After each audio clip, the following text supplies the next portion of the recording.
Stand for the Pledge of Allegiance.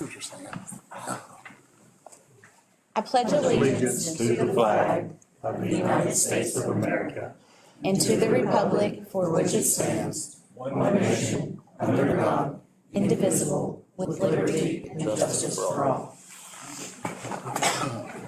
Please call roll. Present. Cash. Here. Caudle. Here. Here. Middleton. Here. Shack. Here. Thank you. We have the minutes from our previous meeting of May 12th, 2025, the regular scheduled meeting.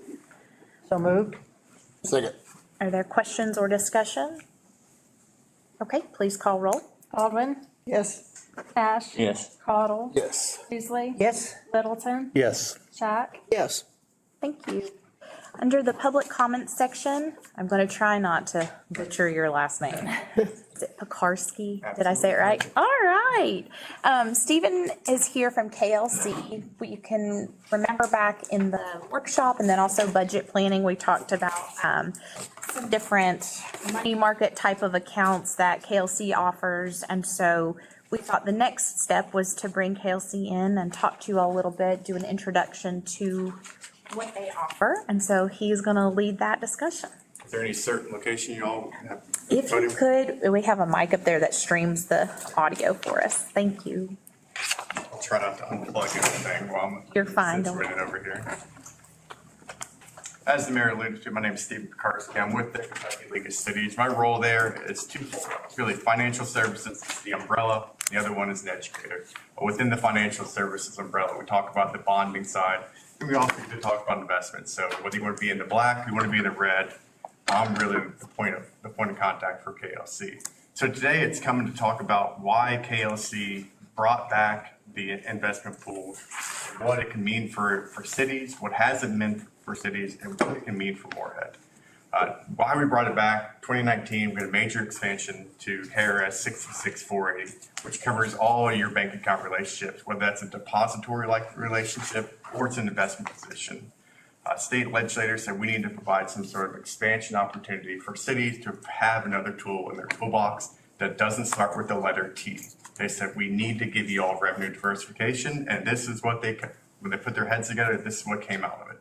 The major revision to that expansion in 2019 was to talk about equities, so your S&P 500, your traditional stock market items, and individual high-quality corporate bonds. Those were the two bell cow shifts. The one kind of underlying shift to it was also the inclusion of all prior allowable investments to be incorporated into a mutual fund and to expand the capacity for you all to incur some additional risk associated with that. This is not going out buying Bitcoin, buying penny stocks. This is nothing that's going to be outside of the fiduciary standard of you all as elected officials to be wise and prudent. Since 2019, we've grown that program. During the heights of ARPA, we saw a huge need for cities had to have some sort of segregation of accounting for those ARPA funds so that they would not be allocated for something that wasn't perfectly in line with the expectations of the U.S. Treasury. Or just as you're all well aware, within city budgets, it's easy for idle money to be spent on something else that's a current dire need that may not represent what was the original intention of those sources of funds. So we had 25 million come into our program. We hit nearly $100 million of assets under management at the height of 2023. We started to see those $25 million brightly be taken out to be invested into local communities or to be remitted back to the United States Treasury. Right now, as we stand, as of the close of April 30, we yet to close our May books, but we have just under $70 million in assets under management. Within that $70 million, we're looking at 45 participants within the program. And the best thing about it is we've actually yielded about $9 million in extra monies back to our local municipalities by just taking a concise and simple approach to allowing for expansion of investment opportunities. Nothing in this is going to be something that's require you as council members or the public to have a finance degree. This should be something that's simple, strategic, and most importantly, it should be repeatable. Whether that is for this year, next year, 10 years down the road, this should be something that you all should be able to roll over and have confidence in knowing exactly what's going on. The goal of today is really, from my perspective, in our prior conversation with the mayor and with Rodney, is to say, okay, you all have some idle monies. What is the most efficient way that you all could utilize our program, or what could you do locally as well? I'm never going to be one to say 100% of every single activity has to be KLC. We are not a replacement of a local banking partner. Those are vital, local, key strategic partners. We would just like to complement or to make sure that you're getting a fair shake of what is actually market rate. The other major goal is to continue to make sure that whatever you're doing is being a positive steward for those that have invested their local trust in you via the ballot box.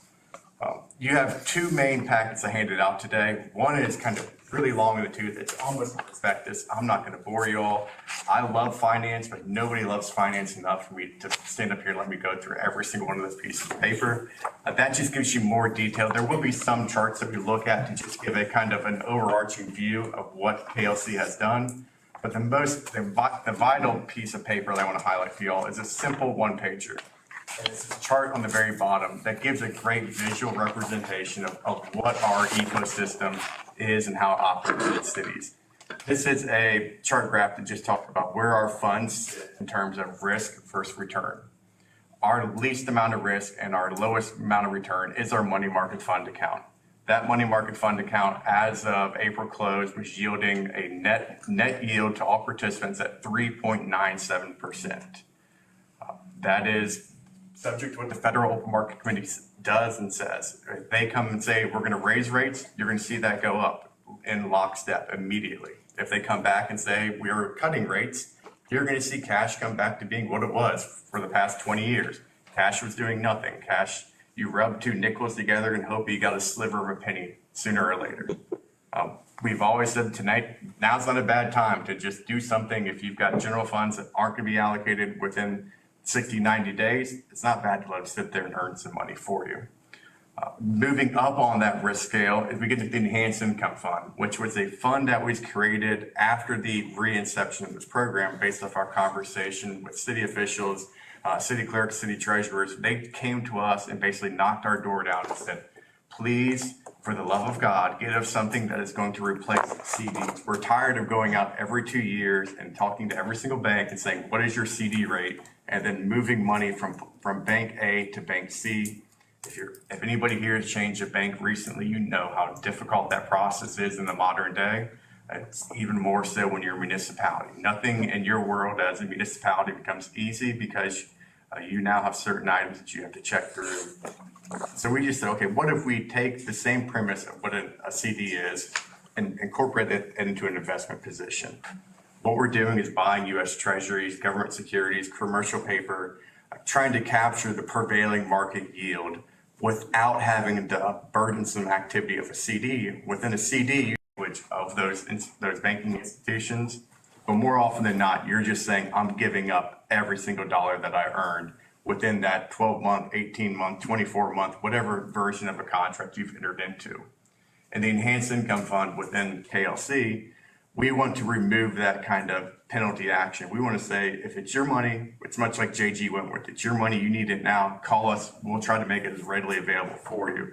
The only caveat that we put on those dollars is say, we would like a 90-day notice because we're incorporating the entirety of these monies into a pooled investment for the vast swath of all municipalities. That is how we are keeping costs as low as humanly possible.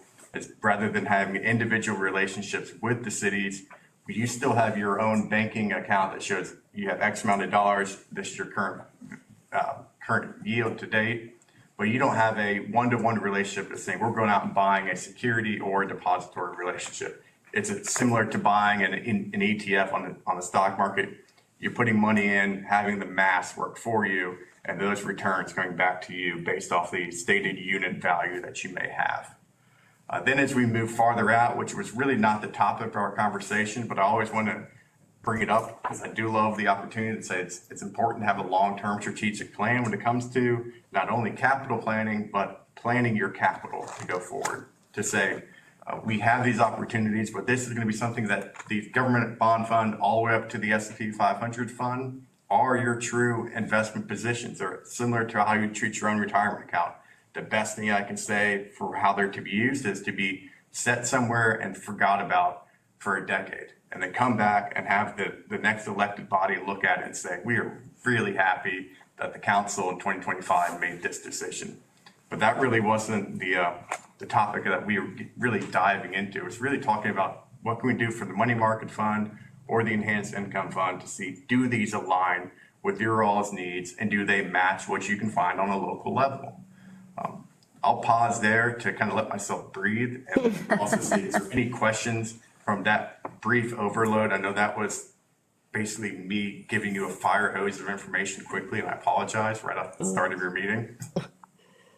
So, Rodney, Helen, and I met, I think you might have been on there too, Megan. We met over Zoom with the team from KLC going over this, and we thought, this is an incredible way to grow interest on whatever amount of money if council were to put into an account, and then have that available. One, we know and trust KLC, but then also it sounds like, I'm not on the accounting side, but it sounds like, a fairly easy system where, if we needed to access those funds, they're there, and you're not going through an entire process to pull them back out. So that was something that really appealed to us. And then, of course, the interest rate is phenomenal. So we were very impressed with that, especially when comparing it to some others. That way, you think, Ronnie? Those are just kind of the high points of why we wanted to visit this. I get a private account, like for an individual. There's no FDIC protections. Would there be for public dollars? So these are all going to be considered investments. So the FDIC insurance would not be applicable. The money market fund, for the collateral that we'd have from that, is the United States government. So we're purchasing just short-term treasuries within the money market fund account. So it's the only time that would not pay out is if the U.S. federal government failed, which we'd probably have. FDIC would do. I mean, that's the biggest conversation. So I always say, well, if you have an FDIC insurance, you have a local concentration risk with a local banking partner. If they fail, well, which is more likely to happen, that local bank to fail or the U.S. government to fail? But I mean, I don't play in a game of fear. I mean, that's kind of the fear mongering, but there is no collateral on the money market or the enhanced income fund. Or once you get into everything else, it's your securities information protection. So you've got a 90-day window on liquidity for the enhanced income. What is it for the money market fund?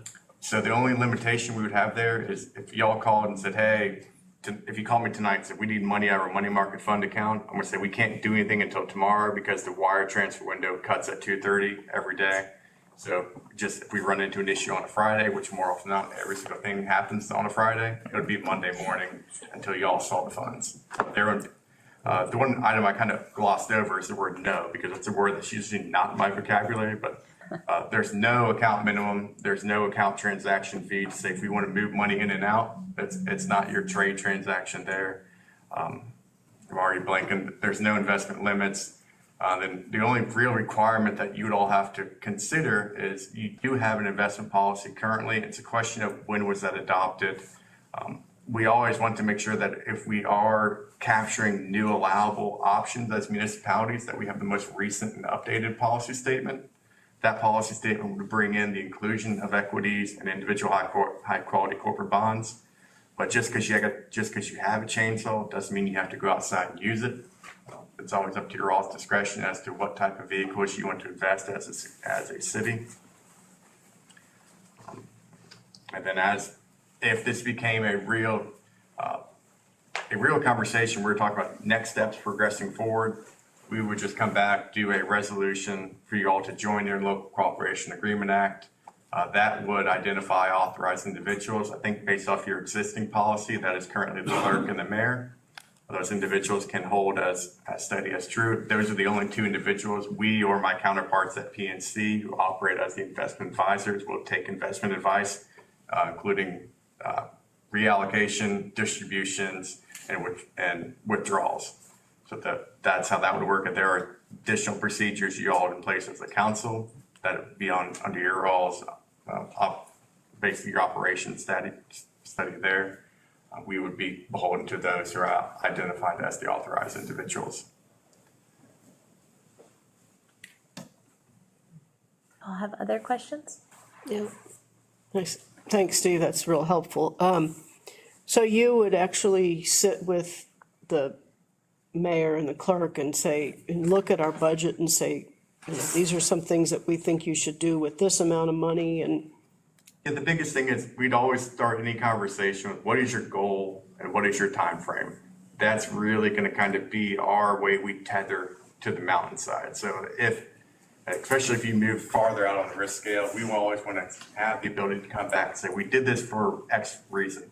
And now if we get a gut punch, the market's reacted on April 2nd, there were a lot of cities that say, should we be changing? And it's a conversation of, have you changed your time horizon or goals for this money? We want to make sure that this is a system that works today, tomorrow, and in the future, and we're not subject to the volatility of the market.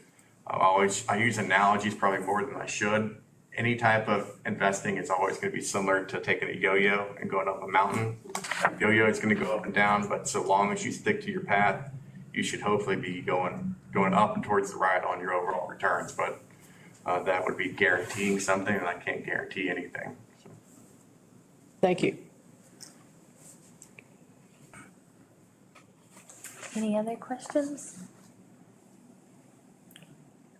Okay, now I saw him last week and he said, how hard are you gonna be on me? I don't think it'll be too bad. Well, thank you. We'll continue the conversation and then reach back out to you for a follow-up. Thanks for coming. Appreciate it. Thanks for dropping in. All right, next we have Mr. Paul Bishop in the comment section.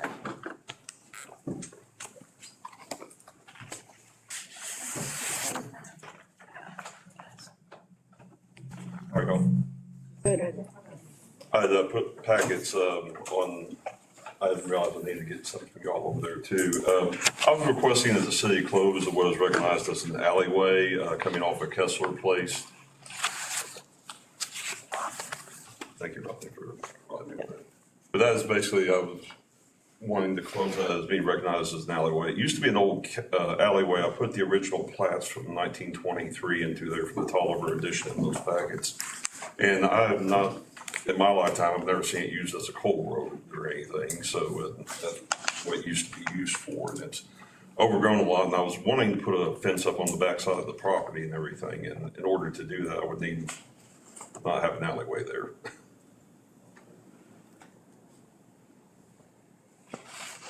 Thoughts, comments, questions? Yes. No, that's okay. And your property is the, On the sheets I gave you right through, there's a breakdown on the second page, there's a little Second. bit of like on what property. Oh, yeah, okay. Pointing those. As I understand, all the property owners will be notified if we vote to do that and come, what's the procedure there, Rodney? In writing, we would send something to all the adjacent property owners that are contiguous to that alley. If everybody is all for it, let's vote. If anybody's against it, I think then it goes to circuit court. Be a contentious closure. Yeah, you all would have to, if we don't have all the consents in writing, you all would have to vote to take it to circuit court. I don't know if that's necessarily in the budget, or we have to look and see, because that's gonna require some costs and fees. But yeah, the city would be responsible for instituting an action and against all the adjacent property owners, and they'd make their objection known, and the circuit court judge would decide whether it would be closed or not. So, I mean, it's not guaranteed. Do you know how the property owners feel? I've reached out to Joyce, I have not Okay. spoke to Paul directly about it and everything, but some of the, I've talked to Uncle Jim, he's fine with it. Okay. Mom's obviously fine with it. She's still back there. She was back there, yeah. You're good with it, I'm Dan? too, so- I'm good with it. It's a 15-foot wide alleyway. If it's closed, 7.5 feet would go to each side, the property owner. It's very overgrown through some of it. Some of it has a fence on the center line for the alleyway, so there's just nothing there except for Joyce White's property, can still use that very first little section, she uses it to get in. But that's the only part that's been used in years and years and years. Okay. If I'm not mistaken, doesn't she own both sides of She the alley doesn't- though? It wouldn't affect So it her. She wouldn't owns affect both her, sides yeah. of it, so.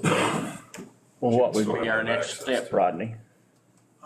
I guess it would be to send out kind of a query to adjacent property owners and say, you know, council's considering closing this alley. Are you, Get the feedback my from, grandfather would say you for it or against it. that makes sense. Does, somebody might know, or Jan might know, does it stop at Dairy if you That's what- continue up that street, or does it even go on? No, it goes all the way to the end of the whole That's subdivision. what I thought. Is that something that you want to consider closing at all? I mean, Yeah, I mean, there's Why nothing would you not? there. It's That's just not- very overgrown on a lot of the properties. A couple of them have fences. One is not exactly on halfway mark, the other one is. Yeah. Not just Uh, what's agreed. Where Joyce Goes all the lives, way it's up. pretty overgrown in there. There's a tree line that runs through there. so would it end at where that parcel line is? Like if you go up Dairy and turn right, would it be those two properties and then it ends, or does it even go farther? The alley goes all the way up behind, the gas station, where the Dairy Queen used to be, until it circles back down. But part of it's still an alley. I mean, the gas station is still an alley, isn't it? The gas station is there. The alley is way far back. It's up on the hill. Yeah. The hill. I guess I was asking, how much of it is abandoned? How many people do we need to look at? See, 1, 2, 3, 4, 5, 6. The whole alley, if Okay. you're gonna close it, I'd say 8, 9. close it. Yeah, that, I don't see. I mean, it's to the property owner's advantage, they would get 7.5 feet more property. Right. It's not landlocking anybody if we close. No. There's access it anyway. So I Has mean, it I been guess the next surveyed? step would just be to kind of hold the That's a good point. owners and say, See where they're at. and I think the only question would be, do you just want to send them a question and say, if you have a problem, holler it? Or do you want to send them a question and here's a letter to sign if you're all for it? That's what I would do. That's what we did when MSU closed the first, was it Jefferson? Yeah. We sent, the church, a letter and a proposed consent Right. with it, if they were okay with it. A church? On a different piece. Different one. Yeah, not on this. I never knew of a church. Well, we really can't take any action until we know where the property. No, I just kind of wanted to know, you know, I just wanted to get the ball rolling. I didn't know what the whole process was for that, so other than to start here and make a motion kind of for y'all to see what we can do. just looking for, I wouldn't do that without talking to you all. Right. You know, so if you're for it, I'll send out a letter to make it happen. Couldn't make any kind of motion or just let it do. No, if you all, it's just general discussion, if you all are, that's something that you guys are interested in voting on at some point, Rodney and I can start the process to see if we can get the consents, and then if we can, we would bring it back to do the proper findings. If we can't, we would bring it back and tell you who we've gotten, who we don't have, and whether it's, something you'd like to take to court or just let go. What if someone doesn't respond or sign off? If we don't have it in writing, it's as if, It's as if they consent. no, if we don't have a consent in writing, it's as if they have not consented. So we need So we have to have it in everybody- writing. Okay, Thank you, Paul. thanks, Paul. Thanks, Paul. Jan? All right, do we have other public comments? I just want to know, I heard there was a conversation about Pine Hill Drive. And Yes. so I'm just here to See what we came up with? come up with it and to move it forward. Okay. We did have a pretty lengthy conversation about it at our work session a few weeks ago, I guess that was. And then internally, I know the department heads have continued to drive up and take a look and see what they could come up with. So, and you all chime in if I miss something, but we have not come up with a suggested change, but what we would like to do is survey the neighbors and see if they have a preference of the options that we did look at. So of course, if we make it one way or the other, it will affect depending on which side of the road you're on. There is not enough room because of the cemetery to create a turnaround at the top, so that is not an option for us. I could sell you the road if you'd like to purchase the road, that's another option. It would be cheap, wouldn't it? Very, Pick very, who comes up there. yeah. Yep. We might give it to you, you know? But I think our ending consensus was, let's talk to each of the neighbors, get their feedback, and then bring that back to council. Did you all chime in here? So I do know what 3 of the neighbors, I Okay. sent an email, and haven't heard back from the 4th Okay. person that's on there. But of the 3, it's from Knapp to Bays Okay, is the direction. okay. And, So they would, to enter their homes, they would come up the Knapp side and exit, go out on base? Okay. yes. Okay. That was So, a big part of so our that's where we question. are right now, and so it's just the one, we're not sure if they're out of town or not. Okay, So that's the other, the 3, 3 have agreed with that way, so we're one of the 3. Yep. and then, Ms. Graham, when you asked, were you clear that, so you would come in on Knapp, but then to exit your house, if you're at the base of Knapp Avenue, you'd still have to go all the way back over to base? Yes. Okay, all right. That's, to me, Is there anybody there? that I was afraid someone would Right on object. the end of it, to the That'd right. be the opposite. That's off Louis' house. There's not any houses on that side.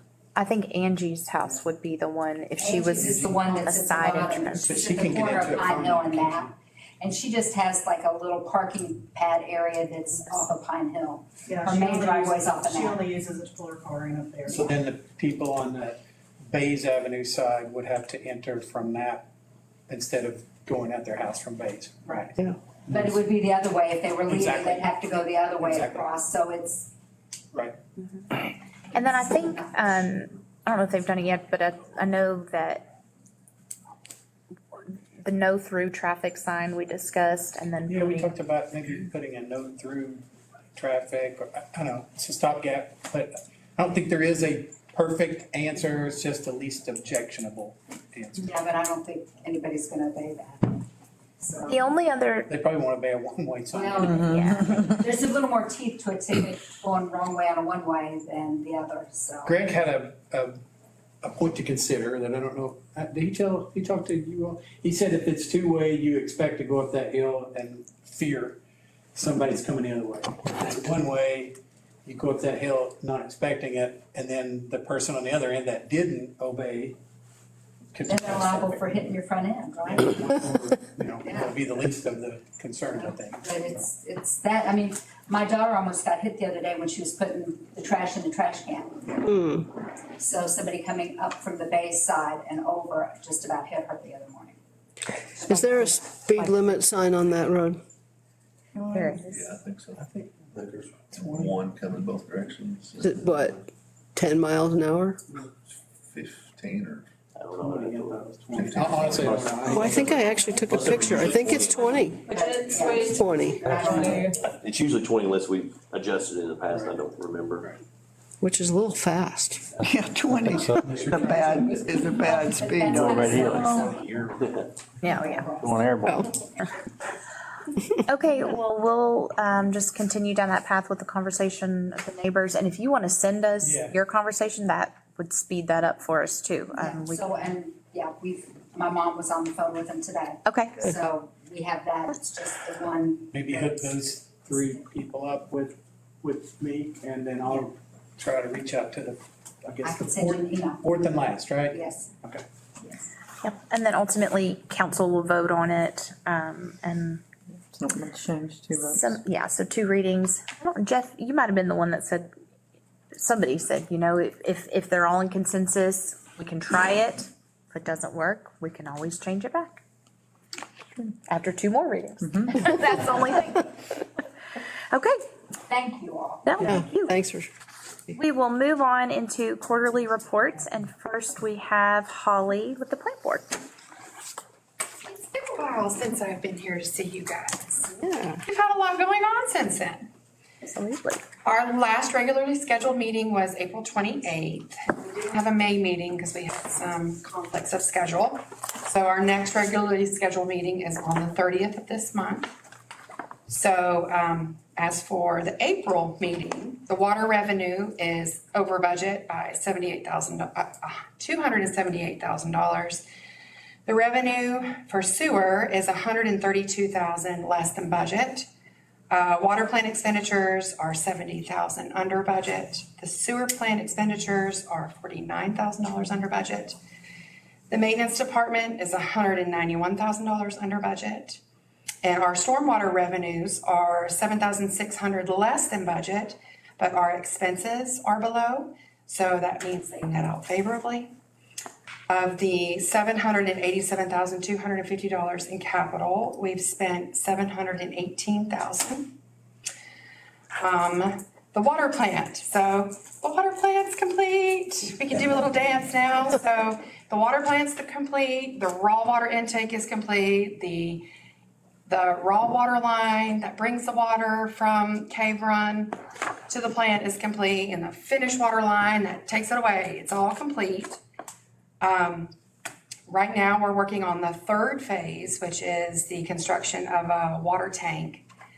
And that's already started. They've already broke ground on that. And the phase 4 will be replacing and extending a water line down 801 south and north. So the full 801. So I'll keep everybody updated on the progress of those as things happen. We had our ribbon cutting on the 17th of April. We had an amazing turnout. We had a lot of people. It was a really exciting event. I'm so excited and I'm so grateful for everybody who even had, there is no small part. Every part that somebody contributed to that water plant finally coming to fruition, I deeply, deeply, deeply am appreciative.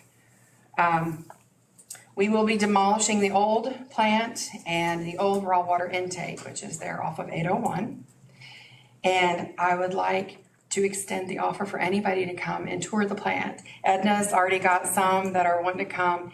Anybody, it is, when I say open to the public, just call up at the office, make an appointment so we can get something scheduled. But it truly is a marvel, and people from all over the state are coming to see the technology we have and what we have here in Morehead, Kentucky. So truly is something to be proud of. The raw water intake on Cave Run, I know that the memes that you see on social media, it's a dollar store, it's a I guess they're gonna launch missiles from it. But we are gonna put our logo on it, so hopefully that will taper some of that confusion. Let's see, out of the old water plant, the last daily average production for the old water plant was at 75% capacity, and the peak production was at 95%. I'll have all the statistics for the new one next time I'm here. As far as the wastewater plant, we finally have our Class A land farm permit. That's been in the making for the last 3 years. So very happy about that. We issued all of our industrial pretreatment permittees, which are industrial users, their new permits. They go into effect April 1st. The wastewater plant is in the floodplain, as most of you know. So we've been marginally able to escape catastrophe over the last 6 months with a lot of the flooding. I know Daryl saw a lot of the pictures in the meeting. It's when we get a few inches of rain, it really is pushing the limits of catastrophe. Beth knows because of the STARS facility that's beside it. So we've been looking at ways to try to minimize the impact of water as it's coming off those hills and trying to find some ways to mitigate that. We passed our quarterly biomonitoring, regularly maintenance pictures you guys have in your packets and your report. The maintenance department works incredibly hard all the time on water, sewer, gas, stormwater, lift stations. So you have a lot of pictures, you have a lot of trainings, and a lot of things that they do on a daily basis in your report. Administration, we celebrated our 75th anniversary on March 25th. And we launched our new website. Maybe some have, some haven't seen it, but we're incredibly excited because I think the last time the last one was updated was 1999. So we're excited. It is a lot more user-friendly. There's more information on there for people to look at and helpful. Also, our CCR. So this is a CCR. This is something that I did new this year. So typically, federal and state government mandates me send out a direct link on your bill for the CCR, which is the Consumer Confidence Report. So everybody on their bill, on their May bill, they get their Consumer Confidence Report in an email. But this year, I wanted to be special because of our 75th anniversary, and I think I'm going to continue doing this every year. It gives a little bit more about your water quality. People can see it, and they can touch it, and they can see where it comes from and why it's important. And it has all the water quality testing on it. So we did these, we have these available up at our office, and I think we put them out at a few public places like tourism, and I think the conference center and Bath and Roundwater have a handful of these. It's also available on the website for those that don't want a hard copy, but I actually prefer hard copies to walk around and stuff with them. So I provided you guys all with a copy of that. And as of administration-wise, collection was at 99%. And the board actions, the only board action that we had the last meeting was in cancellation of the May meeting. And that's all I have, unless anybody has any more questions. Congratulations. Yeah. Yay. A lot of work. It's exciting. Economic development really push this when they're trying to bring people here? The water plant? Do they underscore that we have great water here? Yes, they do. They do. And the Eastern Light Distillery is doing a big marketing campaign on it for the water that they're receiving from us. It's going into their bourbon because it. Oh yeah, I think I did really see good. that. It's kind of a partnership with them, and they were really excited about it as well. I have a quick question. Some months ago, the issue of fluoride in the water came up, and I know there are those at the state level who are preferring to eliminate fluoride in the water supply. One of your employees, whom I took to task over making that recommendation without what I thought was the proper professional background. So where does that stand? That doesn't have anything to do with the plant board. That is something that was done on a local level. I will say that I support everybody's choice, which is what this is. I don't support it. I don't not support it. I support your choice to choose it. As far as I know, the last I heard, the bill was proposed. The House passed it. The Senate didn't pick it up. So that's kind of where it is. Yeah. In the event that something like that would happen, the way that we would handle it would be passed by the board and then brought to council. But I will say the fluoride that is in your water is not the fluoride that you get from the dentist. It is hydrofluorosilicetic acid, which is a chemical byproduct from a metal plating. And it is actually considered a hazardous waste until they found a place to put it in your water. They're very different fluorides. So I personally, I don't care what anybody wants to do is what they want to do. It's what they choose. I'm just here to accommodate that choice. But as far as right now, I had nothing to do with the bill. The bill is not going anywhere until next session. I'm sure it will probably be picked up again. And I don't know. I mean, for all I know, it could be a federal ban of it. So in that case, it wouldn't even matter if there was something on state. So I hope I answered your question. Well, you sort of did, but that throwing in the term hazardous waste adds a whole nother dimension. Well, it is. Like what? I can show you the I remember that MSDS discussion, sheets. but who agreed to say we'll put a hazardous? Well, it says here in the pamphlet that fluoride is a naturally occurring element. Yep. Fluoride that naturally occurs in your water is a fluoride element. Hydrofluorosilicetic acid, which is what they mandate us to put in it, is not a naturally occurring element. The they treat it as fluoride, but true fluoride has a calcium base in it. That's where you get the calcium and the fluoride that dentists want to use. But what is put in your water is not that. It's not that. You already have naturally occurring fluoride in your water already. I think it's a little under a 0.1, maybe like a 0.4 milligrams per liter. And that's naturally occurring in any kind of soil, most water systems. Some places have more. When I was in Florida, they actually had a whole lot more where we had to take fluoride out of the water. So it really just depends on your geography and the type of soil and what you have going on there. I think, Thank you.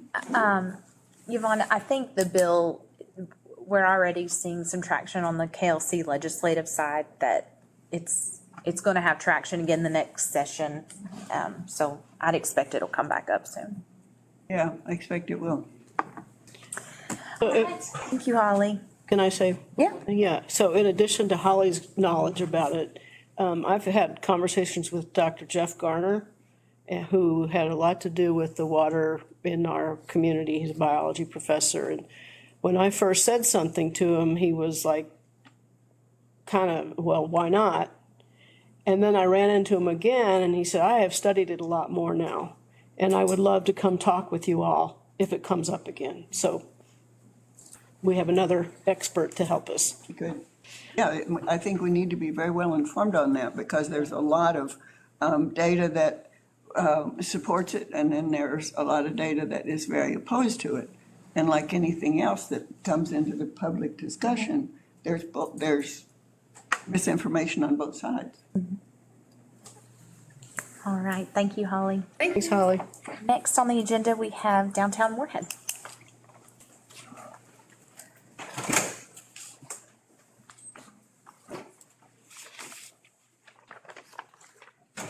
Well, I didn't get those in time to get those in the packet, so I'll lay those on the reinvestment stats.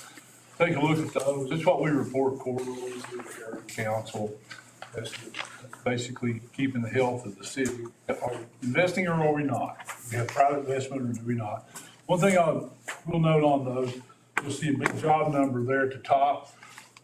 We count UK St. Clair Hospital and MSU's employees, because you can't tell the story of downtown Morehead without including that. You know what I'm saying? The people that work there, because that's what supports restaurants and all that other things. You'll see big numbers there for that. They changed the way they count their employees. They done away with a lot of them part-time people. And so those are about all gone. Anyway, that's what that is. Any questions about it, just give me a call and we'll talk about them. That's a new thing that you're looking at. This is the first year we've used that particular model. Another thing you'll be seeing here in downtown in the next little bit, we've got these ordered, are these open for business. It just says open on it. It's a stand that has a banner that hangs, and they're very decorative and nice, and they'll go out in front of our merchants that sell things in downtown here. We'll see those in the next little bit. Our EDC for the spring, we kicked off that in April. The Battle of Bands, it was a very successful event. It was the biggest one we'd had, attendance-wise and band-wise. We had several universities that were here, high schools that were here. That went from about 11:30 in the morning until about 10 o'clock that night. So it was a beautiful day in April, the only day it didn't rain in April. And that worked out. Same thing happened for us in May with the Roots Weekend. On 2 days in May, it didn't rain. We got lucky and got that event in too. Well attended, had a lot of families there. As you know, we do that mostly for people that live here. So have something to do that don't travel on holidays. And that seems to work out pretty good. We booked up this June. On Friday night lives are all booked up. If bands get rained out on a Friday night, we will reschedule those into the summer, and we won't lose those. And then the other thing, we had a meeting the other day that's coming up quickly is Freedom Fest. And we got a bunch of stuff going on with that.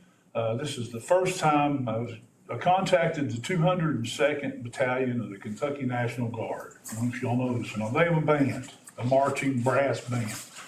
You know, they'll be coming to do a couple shows for us. Friday Night Live, they'll do a show for us. They've got a New Orleans style brass band, kind of like you'd see in New Orleans. They'll be playing on Bats and Oats as part of that Friday Night Live show. And then on the 5th of July, they'll be part of the Freedom Fest event, more than likely up closer to the end, right before fireworks, because it is a patriotic thing. And they do a 60 to 90-minute show, and what we requested them yet, I'm not sure, one of those two time lengths. They're coming to do an on-site visit with us. So we'll get with the chief and we'll drive around. We'll find out what the best thing to do for them is. We do have to have space for them to park their vehicles, because they have a 30-piece band. They have 4 vans and a truck, and they have to change and have all that. So we got to figure that out. But that'll be a nice addition to Freedom Fest. We've also got a car show. It's probably going to kick things off on West Main Street. We've got the Bouncy House World. We could have as many of those as you want, but we won't use dry or use wet bouncy houses because we don't have a way of filling those with water and that sort of thing.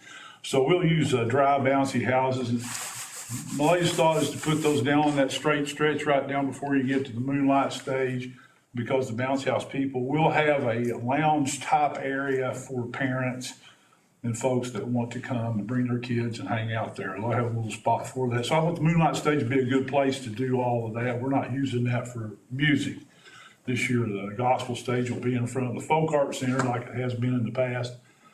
Of course, we'll have food and beverage vendors. We'll have merch vendors coming. Bats and Oats Commons will have music there as well, starting early in the day. And I told you about the music from the National Guard. 9:30, of course, fireworks. We use Rossi. We're good there. They are a major supplier of fireworks as well as doing fireworks. So we didn't have any problem getting gear that we thought we were going to have there for a little bit. And then the booking for the EDC here is going on for July. I've got most of that booked up. August, September ongoing. We do have Labor Day bands booked for the August 29th and 30th. And of course, we're looking at doing the mayor's community block party again. So with that, any questions, comments, or anything like that, that's all I have. What's happening on Freedom Fest down by Wilson and that area in the parking lot? The North Wilson area, we're going to use that area for the car show. That's the spot that they've selected. We're looking, the car shows, we didn't communicate something there. They want to start earlier than what we want to start Freedom Fest. So we're trying to figure that out right now. Either way, it'll work. They can begin the day. I just know what they'll do, but if it starts earlier than the rest of it, it makes it hard to fill that gap in.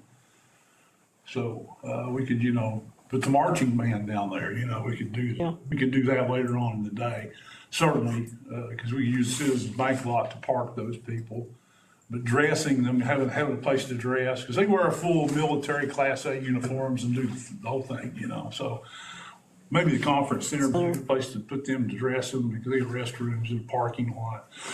Because it does take up some space, to do that. That's kind of what I'm figuring there, because the car show starts the day there, and then we can end up with music there in the evening.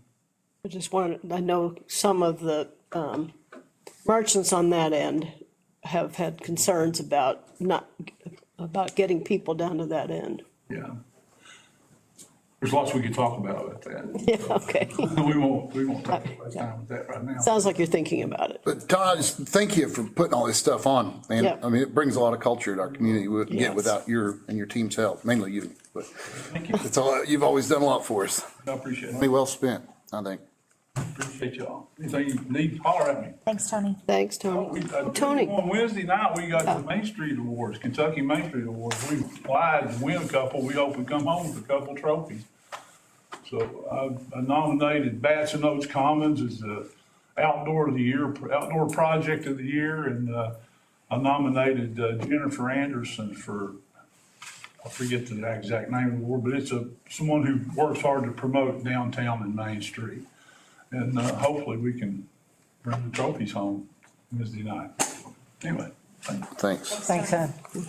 Okay, next on the agenda, we have development and projects going on in the city. Rodney? Just got applied for and got a floodplain permit for Matt's new, guess you call it a slide for toddlers. Okay, that's the official name, right? Yeah. Yeah. It's a slide for toddlers. The vet clinic going in the old US Bank building is getting pretty close. I was out there Saturday and trying to find a place to put the dumpster, and they were teasing us because we're all working on Saturday. Yeah. We've got a new liquor store at the BP in front of Walmart, I guess. It's called Viking Liquor. This is ABC, Alcohol Beverage Control Month. And Darryl remembers that, so it's pretty crazy place in my office and Trips World right now. Long John Silver's gonna be doing a remodel. We've got that just about to start right now. About time. The house done by State Police Post is about to start drywall. Drive by and look at that, that's gonna be a real pretty house. Express Oil, out by Walmart, and South Burger King, now the roof is on, they're getting down to the finished part on the inside. Frontier Housing, the 40 apartments on Triplet Street, all of them now are in some stage of drywall, so it's about to all come together. I think they want to get the first building opened in August. That may be a little bit optimistic, but it may happen. I think that's most of it, unless you got any questions about anything or anybody. Have you heard anything from the Peddler's Mall? Somebody told me they were closing that down. I hadn't heard of that. That's all, they just dropped off their vendor payments today, so. I was told they were closing it. They told the people they had to be out in August sometime. Really? I heard the flea market was closing in the old Hex building. I got a call on that today, and they said, what are they putting in the old Frankie's Plaza? And I'm like, they literally just sold that business, so I don't know. That may be the one they were talking. That's a rumor, but That may be the one they were talking about. Flea market. rumors change their story a lot. Yeah. Oh, there was another one that something was happening at Rodburn Hollow Park. Yeah, that we were selling Robert Hall, we heard that one. We heard that one. There was a yeah. zone change request. Yeah.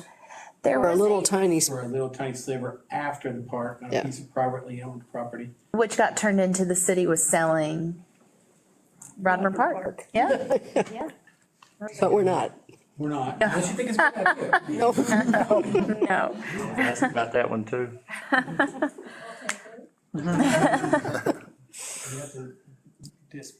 You have to house the displaced squirrels and bears. Yeah. Oh, and I think my favorite of the month is the new swimming pool we're building at the entrance of the city park. Have you seen it? You should drive by and look at it. Oh, yeah. Yeah, it's called the Creek. Yeah, The swimming pond. the swimming pond, yeah, very round. All right, well, That just underscores though that when something is gonna happen, like, if Morehead State had put out information that, we're fixing our water treatment plant, rather than just go in there and start doing it and everybody's making rumors about it. yeah, information is crucial. Yes.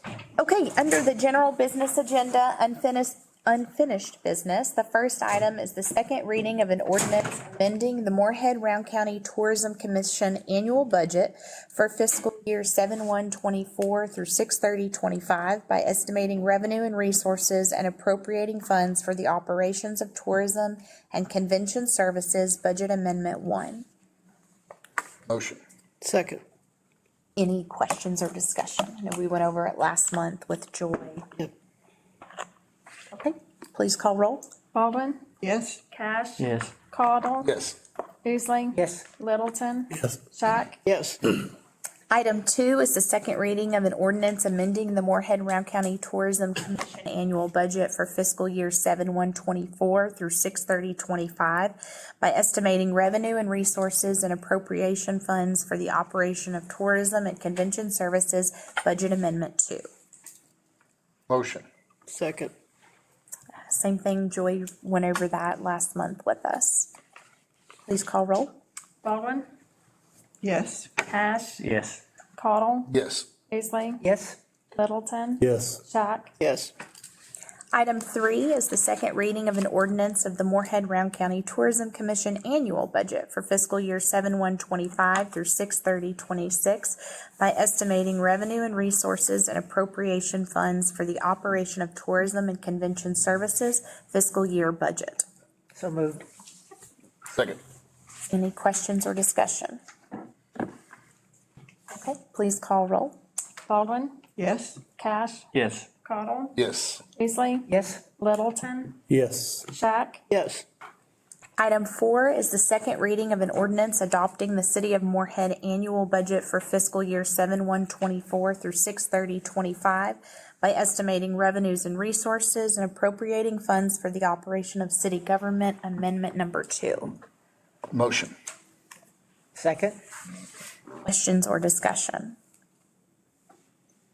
Okay, please call roll. Baldwin, Yes. Cash, Yes. Cottle, Yes. Paisley, Yes. Littleton, Yes. Shack. Yes. Thank you. Under new business, the first item is one of many. So we do this every year. This is our renewal for our contracts, and we have to vote on them one by one. So Can I ask a, sure. can we just kind of, before we go into specific contracts, give kind of a summary of how we go about selecting these? I know they're renewal contracts, but, what's the process? Well, some of these are done by statute. Some of these are boards that have been appointed that receive funding. Some of these are contractual services. For example, Angie's Buds and Blooms. So she does our landscaping contract. Several with the county. I'm sorry. Several with the county. There's several with the county. We have several like Chamber of Commerce, EDC, DMI. These are groups that receive funding out of our general fund each year. That's the easy answer, I guess. Okay. On a little Okay. background for people. Sure. So the first resolution is to approve the annual agreement for Angie's Buds and Blooms. So moved. Second.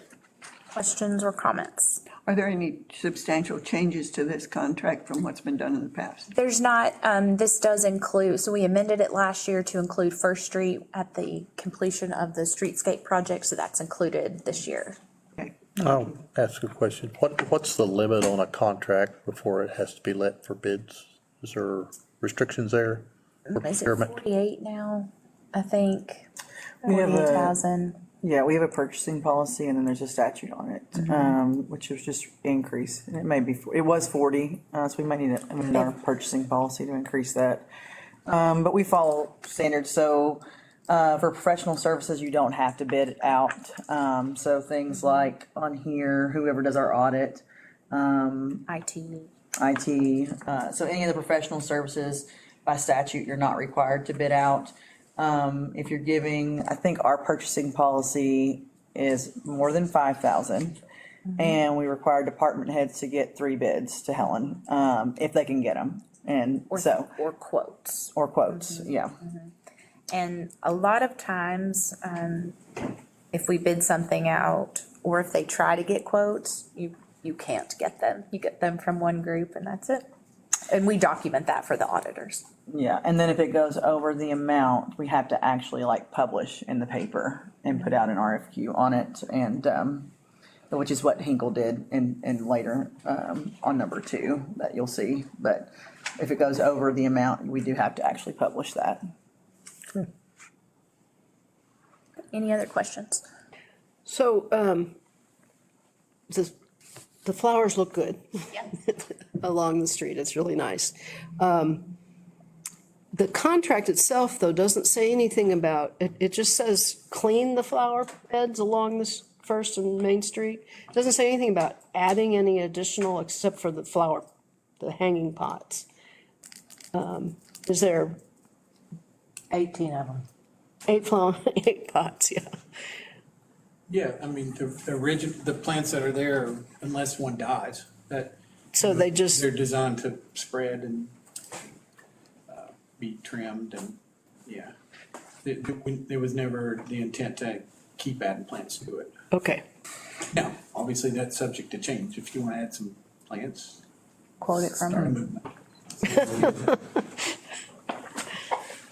Okay, please call roll. Baldwin, Yes. Cash. Yes. Caudle. Yes. Easley. Yes. Littleton. Yes. Shack. Yes. Thank you. The next resolution is for the Morehead Round County Airport Board. Motion. Second. Questions or discussion? Okay, please call roll. Baldwin, Yes. Cash. Yes. Caudle. Yes. Easley. Yes. Littleton. Yes. Shack. Yes. C, the Morehead Round County Chamber of Commerce Resolution. Motion. Second. Any questions? Okay, please call roll. Baldwin, Yes. Cash. Yes. Caudle. Yes. Easley. Yes. Littleton. Yes. Shack. Yes. Downtown Morehead Incorporated Resolution for their annual agreement. Motion. Second. Questions or discussion? Just that Nick Holland's the chair now. Thank you. Okay, please call roll. Baldwin, Yes. Cash. Yes. Caudle. Yes. Easley. Yes. Littleton. Yes. Shack. Yes. The E911 Surcharge Board. Motion. Second. Questions or discussion? Okay, please call roll. Baldwin, Yes. Cash. Yes. Caudle. Yes. Easley. Yes. Littleton. Yes. Shack. Yes. Economic Development Council Resolution. Motion. Second. Questions or discussion? Are they considered a public entity in terms of needing to have open meetings?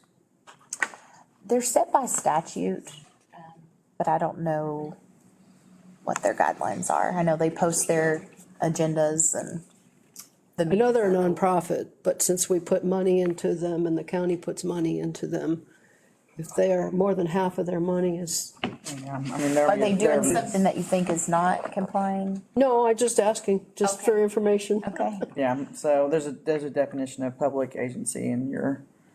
I would assume since so, they're set by statute that they are. Yeah, I'm sure they are, and it's the Round County EDC, isn't it? So I would imagine. Okay, you don't need to look it up now, I just, Okay. Okay, please call roll. Baldwin, Yes. Cash. Yes. Caudle. Yes. Easley. Yes. Littleton. Yes. Shack. yes. Kelly Galloway Smith Goolsby PSC for Audit Services Resolution. Second. Questions? Changes to that one? Cost or anything? No. Probably the only bid we could get to, isn't it? Yeah.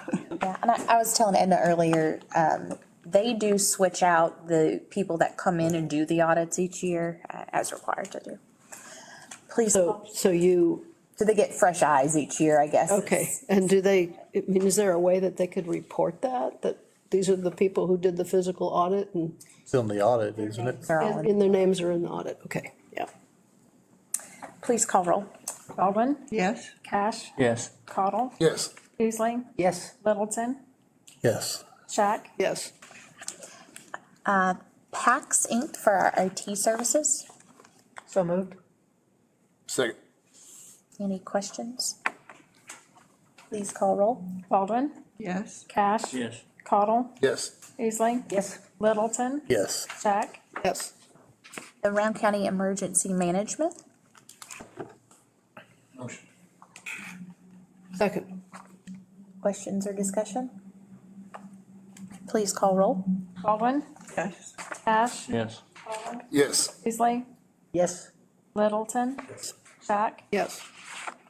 The turf tank resolution. So moved. Second.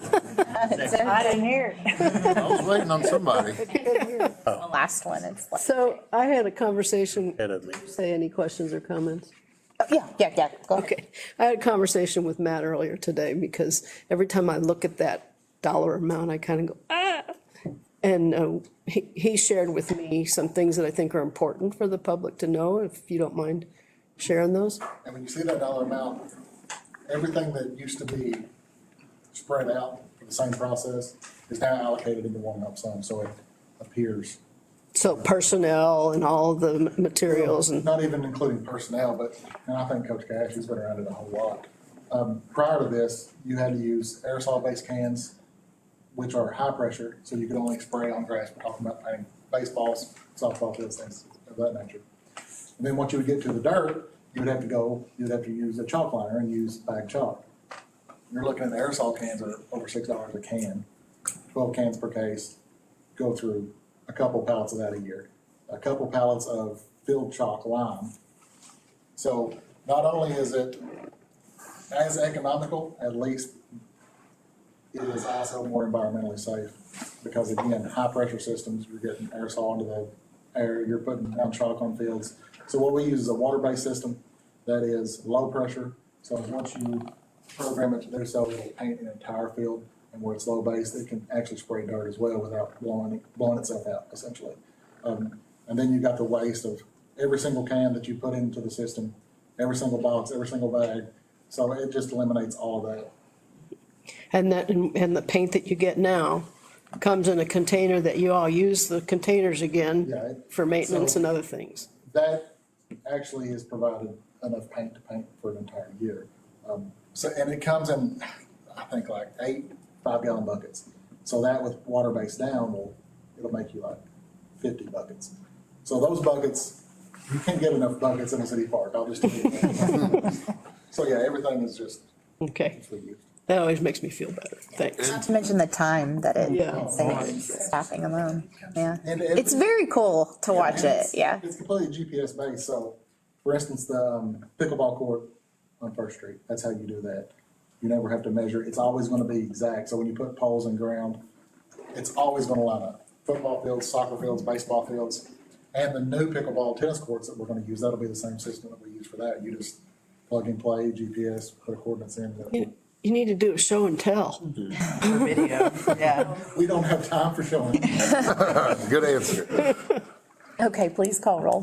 Baldwin. Yes. Cash. Yes. Cottle. Yes. Beasley. Yes. Littleton. Yes. Shack. Yes. Thank you. Item 2 is a resolution accepting the bid and authorizing the award of the contract for the street resurfacing project in the city of Morehead with Hinkle Contracting Company, LLC. Motion. Second. Any questions or discussion? Going to have a lot of happy citizens when their roads get resurfaced. I hope so. And we talked to Evan a little bit earlier about letting the public know what streets and ahead of time, so they're going to do their best for that. Yeah. Please call roll. Baldwin. Yes. Cash. Yes. Cottle. Yes. Beasley. Yes. Littleton. Yes. Shack. Yes.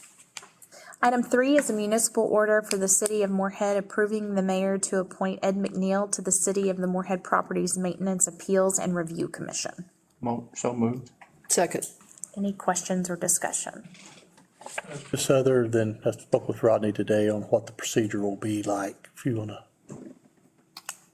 thinking about. Part of it was, we're still working out. This is a statutory requirement to be able to start enforcing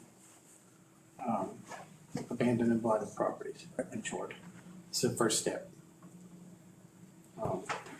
But after that, Tripp might have something to add. After I talked to you, I went through it with Tripp, and he actually is probably better versed on the. Read too much in it. Yeah. I think we talked about it a couple months ago. Okay. I mean, so also we met with Code Board, and so the statute authorizes us to appoint Code Board, which is, these are the 5 people we are putting in front of you. They're all on your all's Code Board. So, I mean, it'll align with that. Be familiar with the properties and Yeah. process. And so that's authorized by KRS. So that's how we've kind of approached it, rather than creating our own separate commission at this point. Which, like, Tripp's been deep into it, so. I think in the future it'll be combine the board, right? So when you appoint them next time, they'll just appoint to both boards. Yeah, and the way we had to do it by our ordinance is staggered, so it is staggered terms right now, but yeah, that it'll be combined at some point. Okay, please call roll. Baldwin, Yes? Cash, Yes. Cottle, Yes. Beasley, Yes. Littleton, Yes. Shack, Yes. Thank you. Item 4 is a municipal order for the city of Morehead approving the mayor to appoint Jim Masterson to the city of Morehead Property Maintenance Appeals and Review Commission. So moved. Second. Same board. Other member. Please call roll. Baldwin, Yes. Cash, Yes. Cottle, Yes. Beasley, Yes. Littleton, Yes. Shack, Yes. Thank you. Item 5 is a municipal order for the city of Morehead approving the mayor to appoint Robin Myris to the city of Morehead Property Maintenance Appeals and Review Commission. So moved. Second. Thank you. Any questions? Please call roll. Baldwin, Yes. Cash, Yes. Cottle, Yes. Beasley, Yes. Littleton, Yes. Shack, Yes. Thank you. Item 6 is a municipal order for the city of Morehead approving the mayor to appoint Bill Redwine to the city of Morehead Property Maintenance Appeals and Review Commission. Motion. Second. Any questions? Please call roll. Baldwin, Yes. Cash, Yes. Cottle, Yes. Beasley, Yes. Littleton, Yes. Shack, Yes. Item 7 is a municipal order for the city of Morehead approving the mayor to appoint Aaron Roberts to the city of Morehead Property Maintenance Appeals and Review Commission. So moved. Second. Any questions? Okay, please call roll. Baldwin, Yes. Cash, Yes. Cottle, Yes. Beasley, Yes. Littleton, Yes. Shack, Yes. Okay, thank you.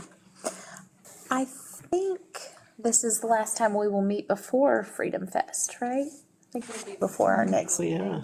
Wow.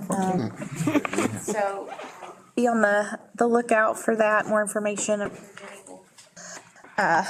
Put out everything that Tony's put together. City offices will be closed on June 19th as well. The state recognizes Juneteenth as a holiday, so we're closed that day. And then I think the 4th of July, does it fall on Friday? We'll be closed that Friday as well, although you'll see many of everyone's still working to get ready for Freedom Fest. If you haven't been by the splash pad, it's been busy the last warm days. It opened on a cold weekend, and so it's picking up now that the warmer weather and school's out. Trying to think what else. I think those are. Your Honor, I have one Yeah. thing. Maybe we could look at something to adjusting the ordinance for smoking. We talked about this with Rodney. I was walking up the street, there's people on the sidewalk smoking, and there was no way to get up the street without going out into the street and not having to walk through that. And I think when he was looking at the ordinance, a little bit vague on, is that a public sidewalk? Is that considered in front of the building, or what can we do about that? How can we address that, or? I mean, I don't know here, but I'm thinking, the property owner owns one half of that sidewalk, so we would only be able to say you can't smoke on our half. But can the property owner block the sidewalk off and not let the public walk up it? No, because that would, So it's a public, that would not make it passable for people with disabilities. Right. Yeah, the ordinance reads I went back. reasonable distance from Yeah, the business. reasonable distance. Now, we have had business owners call and say that people are smoking not within a reasonable distance, and the only guidance we were able to give them is to put up a no smoking sign. I mean, we went through this with a particular business, and people tend to want to be jerks, and so they'll just move up a little bit and still stand there and smoke. What about in front of churches? I don't know that it's any different. It's public. Correct me if I'm wrong, Rob. Did somebody, I forget what distance we, as far as I reasonable. wasn't here when we passed that at the bed. Coach, were you here when it passed? I think it was pretty contentious, wasn't it? Yeah. It was big. Yeah. Daryl pointed out, times have changed. Culture's changed a little. Because I really want to think it was like 25 feet. Well, somebody said it's reasonable. That's They couldn't smoke. across the street, and then you gotta go to the other side. So I don't know, like I said, times have changed. I don't know if it's something, I don't know what other cities are doing, if they've actually put a distance on that now We can ask. or what. I have seen some cities be Yeah. smoking bans all out. I'll just have to do some research Some on it. campuses are, yep. Yeah, What up for here? sure. Yeah, Morehead is. But there's so many products now too, it's not just cigarettes, so you gotta Yes. kind of, but you can't distinguish between one and not the other, so it's gotta. We need to remember people's freedom. You're right. Yes, yeah. I don't smoke anymore, but I have, and Yeah, Vapes are worse. I still Right. support people that do, and I hope they support me. I don't want to forget about those I folks. think there's a little bit of a difference maybe from walking down a sidewalk and smoking versus standing. standing in outside front of and- one. Yeah, I remember when I was in college, there was like the first rule that came in about smoking was no smoking within so many feet of an entrance door to a building or whatever. That seemed to be reasonable. But they've changed that. Yeah, I know, that, Yeah. I don't have the same sentiment for the change, but That's what I was saying. If I'm just look wondering. at something like. We can ask. maybe It is. Yes, yep. Okay. I just wanted to comment, a number of us went to the Kentucky League of Cities Summer Summit last week, and boy, every time I go to that, I come away with more knowledge and a big list of things that we need to think about, and just a couple. One is I learned about a matching funds grant, so if we have any federal grants up to, we can have to only be committed to 4% of the matching, and the rest of it can be picked up by this other grant. It's called grant. And you can use it as much as you want. Hazard has done it 13 times.